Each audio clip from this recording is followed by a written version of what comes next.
L'Assemblée va maintenant entendre l'allocution de son Excellence Luiz Inácio Lula da Silva, président de la République fédérative du Brésil.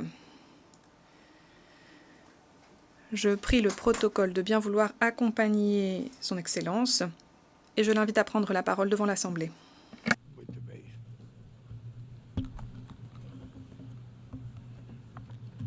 Meus cumprimentos ao presidente. Je salue le président de l'Assemblée générale, Monsieur Yang.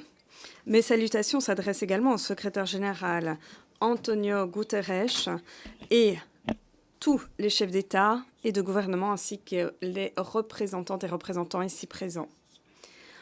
Je me félicite particulièrement de la participation de la délégation palestinienne qui prend part à la séance d'ouverture du débat général pour la première fois en tant que membre observateur. E quero saudar Je voudrais également saluer la présence de M. Abbas. Mesdames et messieurs, avant-hier, en cette auguste assemblée, nous avons adopté le pacte pour l'avenir. Son adoption laborieuse témoigne de l'affaiblissement de notre capacité à négocier et à dialoguer. Sa portée limitée illustre également le paradoxe de notre époque. Nous peinons à adopter des engagements éventuels qui débouchent sur des résultats insuffisants. Même lors de la tragédie de la Covid-19, nous n'avons pas pu tomber d'accord sur un traité sur les pandémies à l'Organisation mondiale de la santé. Nous devons en faire bien davantage et doter l'Organisation des Nations Unies des moyens nécessaires pour faire face aux changements sur la scène internationale qui donnent le tournis. Notre époque est marquée par l'angoisse, la frustration, la tension, la peur croissante. Nous observons une escalade alarmante des différends géopolitiques et des rivalités stratégiques. 2023 détient le triste record du nombre le plus élevé de conflits faisant rage depuis la Deuxième Guerre mondiale. Les dépenses militaires mondiales ont cru pour la 9e année consécutive, atteignant 2,4 trillions de dollars. Plus de 90 milliards de dollars ont été mobilisés pour les arsenaux nucléaires. Ces ressources auraient pu être allouées à la lutte contre la faim et les changements climatiques. Force est de constater une augmentation des capacités militaires. L'emploi de la force, proscrit par le droit international, devient la norme. 2 conflits font actuellement rage et pourraient dégénérer en vaste conflagration. En Ukraine, nous déplorons la poursuite de la guerre sans horizon de paix. Le Brésil a condamné vigoureusement l'invasion du territoire ukrainien. Il est aujourd'hui évident qu'aucune partie ne pourra atteindre tous ses objectifs par des moyens militaires. Le recours à des armes de plus en plus destructrices nous rappelle les jours les plus sombres de la confrontation de la guerre froide. Désormais, il est primordial d'œuvrer à la reprise du dialogue direct entre les parties. C'est en ce sens que va l'initiative en 6 points, portée par la Chine et le Brésil, visant à nouer le dialogue et à mettre un terme aux hostilités.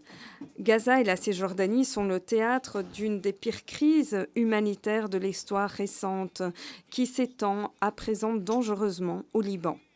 Ce qui a commencé par un acte de terroristes, de fanatiques contre des civils israéliens innocents s'est mu en châtiment collectif pour l'ensemble du peuple palestinien.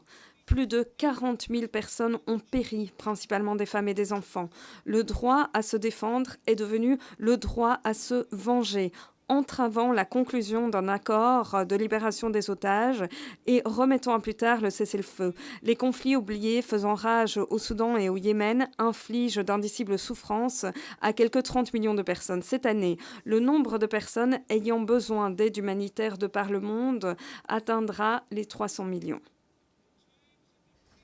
En ces temps de polarisation accrue Des termes tels que la démondialisation ou le découplage sont souvent utilisés, mais il est impossible de déplanétiser notre vie. Nous sommes tous touchés par les changements climatiques. La planète ne veut plus que la prochaine génération ait à payer les frais. Et elle lasse des accords climatiques non réalisés. La planète est lasse de ces cibles de réduction des émissions de carbone qui ne sont pas respectées ou d'une aide financière qui n'arrive pas aux pays les plus démunis. L'on ne peut plus nier les preuves du réchauffement climatique. 2024 est en passe de devenir l'année la plus chaude de l'histoire moderne. Les ouragans qui ont balayé les Caraïbes, les typhons en Asie, les sécheresses et les inondations en Afrique ou encore les précipitations torrentielles qui s'abattent sur l'Europe entraînent dans leur sillage mort et destruction. Le sud du Brésil a connu sa pire inondation depuis 1941. L'Amazone subit la pire sécheresse depuis 45 ans. Les feux de forêt se sont propagés dans notre pays et ont déjà décimé 5 millions d'hectares rien qu'en août. Mon gouvernement n'externalise pas ses responsabilités, mais il ne renonce pas non plus à sa souveraineté. Nous avons déjà bien avancé, mais nous savons qu'il faut encore en faire bien plus. Outre l'enjeu de la crise climatique, nous luttons contre ceux qui profitent de la dégradation de l'environnement. Nous ne tolérons pas les crimes environnementaux, l'extraction minière illicite et la criminalité organisée. Nous avons réduit le déboisement de l'Amazone de 50% l'an dernier et nous allons éradiquer ce fléau d'ici à 2030. Il n'est plus acceptable de songer à des solutions pour les forêts tropicales sans prêter oreille aux populations autochtones, aux communautés traditionnelles et à tous les habitants de ces forêts. Notre stratégie de développement durable repose sur le potentiel que recèle la bioéconomie. Le Brésil accueillera la COP30 en 2025, convaincu que le multilatéralisme est le seul moyen de régler la crise climatique. Notre contribution, déterminée sur le plan international, sera présentée plus tard cette année et s'inscrira dans le droit fil de l'objectif d'une limitation de la hausse de notre planète à 1,5 degré.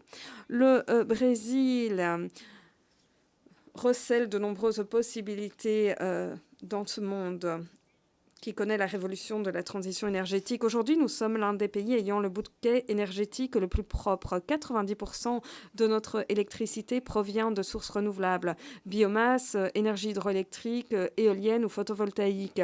Nous avons décidé d'utiliser des combustibles fossiles il y a 50 ans, bien avant que l'on discute des énergies alternatives. Nous sommes en première ligne d'autres nouveaux marchés importants, tels que la production d'hydrogène vert. L'heure est venue de dénoncer la cadence trop lente de la décarbonation de la planète. Il faut rendre nos économies moins dépendantes à l'égard des combustibles fossiles. Monsieur le Président, l'Amérique latine a connu une deuxième décennie perdue depuis 2014.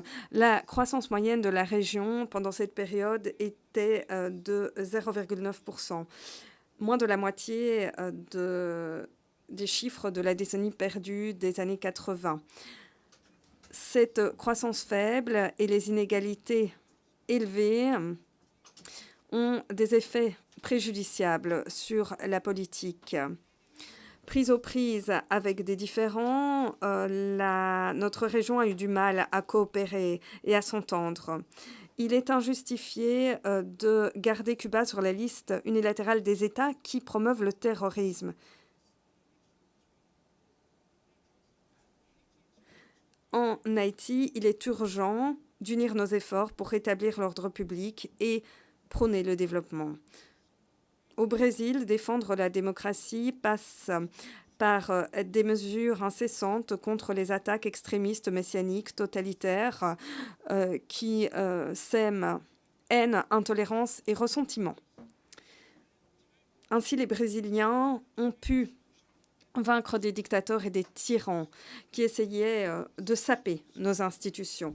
La démocratie doit pouvoir réaliser les aspirations légitimes de ceux qui n'acceptent plus la faim, les disparités, le chômage, la violence. Dans un monde marqué par la mondialisation, il ne faut pas se replier sur trop de patriotisme ou se replier sur soi-même. Les expérimentations ultralibérales ne sont pas non plus la solution. L'avenir de notre région est tributaire avant tout de l'édification d'un État durable, efficace, inclusif, qui combattrait toute forme de discrimination. Un avenir dans lequel des entreprises, des plateformes numériques qui se considèrent comme étant au-dessus de la loi ne pourraient plus imposer leur volonté. La souveraineté passe également par la promulgation de lois, le fait de trancher des différends ou de faire appliquer des règles sur son territoire, notamment dans le domaine numérique. L'État que nous essayons d'édifier prend en compte les besoins des plus vulnérables, sans abandonner nos fondements macroéconomiques robustes. Cette opposition erronée entre l'État et le marché a été abandonnée par les nations développées, qui sont revenues à des politiques industrielles et à des réglementations fortes de leur économie nationale. À l'ère de l'intelligence artificielle, nous faisons face à des asymétries et une sorte d'oligopole des connaissances. La concentration sans précédent dans les mains d'une poignée de personnes et d'entreprises de richesse progresse. Nous souhaitons une intelligence artificielle porteuse d'émancipation pour les pays du Sud, qui renforcerait la diversité culturelle, respecterait les droits humains, protégerait les données personnelles, l'intégrité de l'information, qui serait un outil de paix et non de guerre.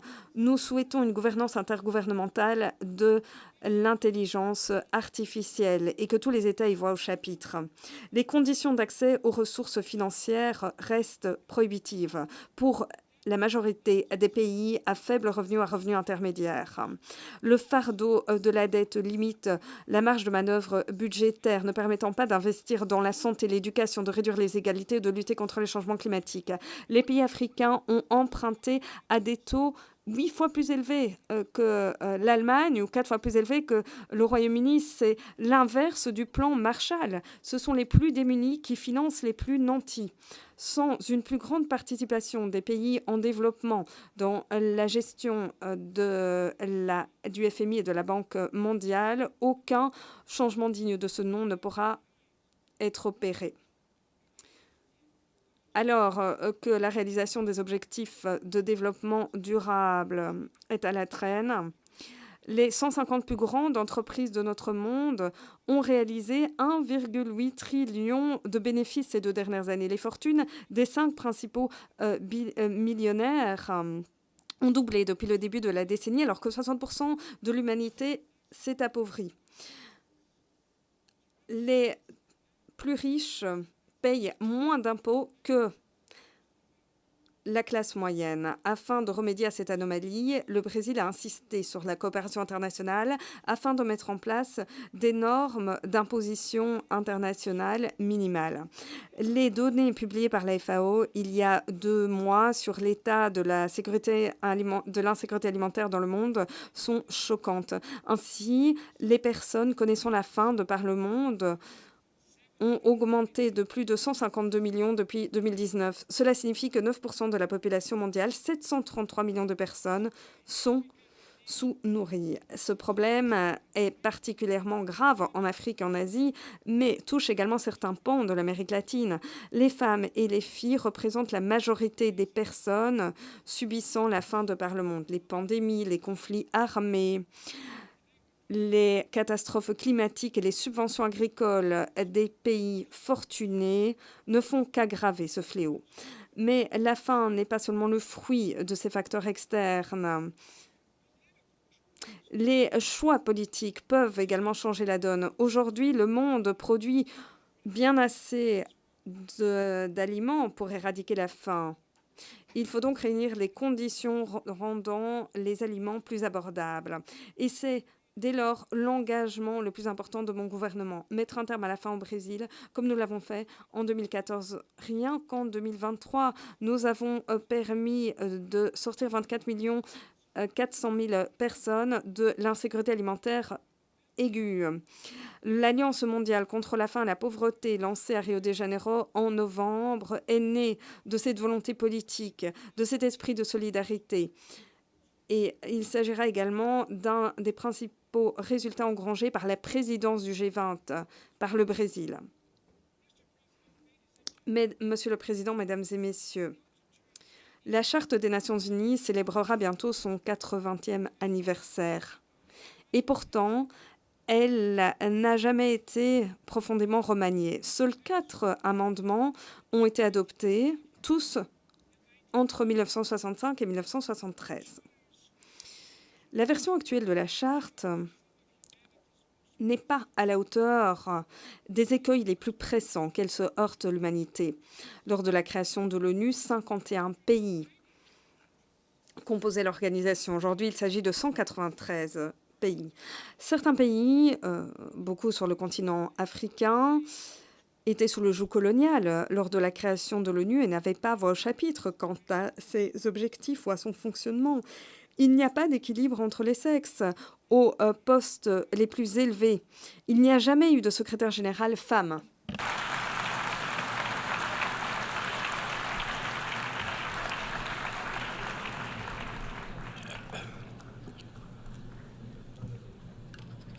Estamos chegando.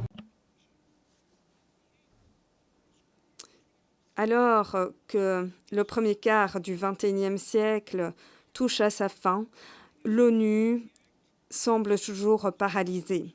L'heure est venue de riposter vigoureusement à cette situation, de rétablir les prérogatives de l'organisation en tant qu'instance universelle. Des ajustements ponctuels ne suffiront pas. Nous devons penser à refondre radicalement la charte et la réforme devrait comporter les objectifs suivants. Transformer le Conseil économique et social, en faire la principale instance chargée du développement durable et de la lutte contre les changements climatiques avec des capacités de guider les institutions financières, revitaliser le rôle de l'Assemblée générale, notamment s'agissant des questions afférentes à la paix et à la sécurité internationale, renforcer la commission de consolidation de la paix, réformer le Conseil de sécurité en se concentrant sur sa composition, ses méthodes de travail et la prérogative du droit de veto, afin que ce dernier soit plus représentatif de la donne actuelle.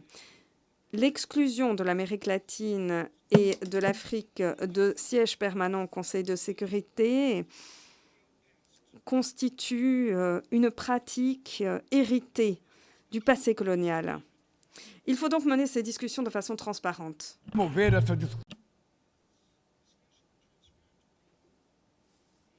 Menons donc ces débats de façon transparente, en consultation avec le G77, le G20, le BRICS, la CARICOM et toutes les autres instances. Je suis bien conscient de la complexité de cette réforme, car certains souhaitent préserver le statu quo. Cela suppose des efforts de négociation colossaux, mais cette responsabilité nous incombe. Nous ne pouvons pas attendre une nouvelle tragédie mondiale, à l'image de la Deuxième Guerre mondiale, pour mettre en place un nouveau modèle de gouvernance sur les ruines de la guerre. La volonté de la majorité peut persuader ceux qui s'accrochent à ces mécanismes de pouvoir. Les aspirations de l'humanité résonnent dans cette salle.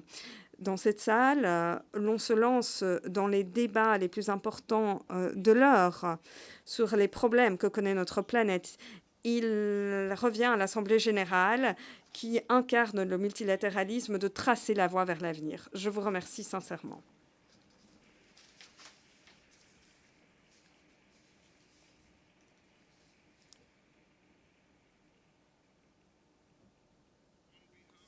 Au nom de l'Assemblée générale, je tiens à remercier le président du Brésil